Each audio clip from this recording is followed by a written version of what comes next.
அண்மை செய்தியை பார்த்து வருகிறோம். பாடகர் மனோவின் மகன் போதையில் ரகளை செய்ததாக தகவல் வெளியாகியிருக்கிறது. போதையில் சிறுவனை தாக்கியதாக எழுந்த புகாரில் பாடகர் மனோவின் மகனிடம் விசாரணை நடத்தி வருகின்றனர். அது குறித்தான அண்மை செய்தியை பார்த்து வருகிறோம். இது குறித்த கூடுதல் விவரங்களோடு இணைகிறார் எமது செய்தியாளர் ஜெரி விவரங்களை வழங்கலாம்.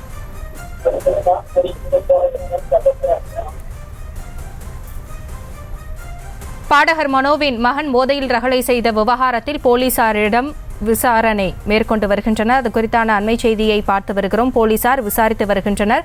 விவரங்களோடு இணைகிறார் ஜெய்ஹரிஷ் விவரங்களை வழங்கலாம்.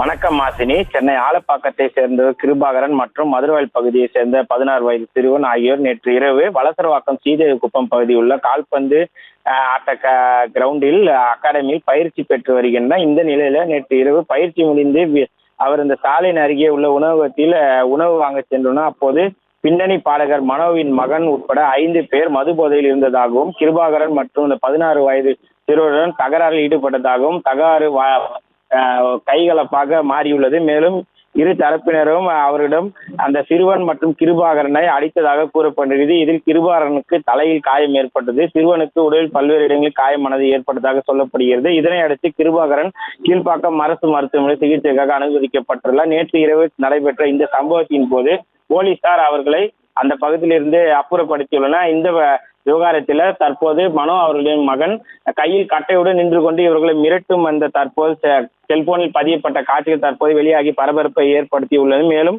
இது குறித்து மருத்துவமனையில் அளித்த தகவலின் பேரில் சென்னை வலசரவாக்கம் காவல்துறையினர் விசாரணைக்காக தற்போது பாடகர் மனோ மற்றும் அவர் மகன் உள்ளிட்ட ஆகியோரை காவல் நிலையத்திற்கு அழைத்துள்ளனர். மேலும் இது தொடர்பாக தொடர்ந்து விசாரணை தற்போது செய்து வருவது குறிப்பிடத்தக்கது.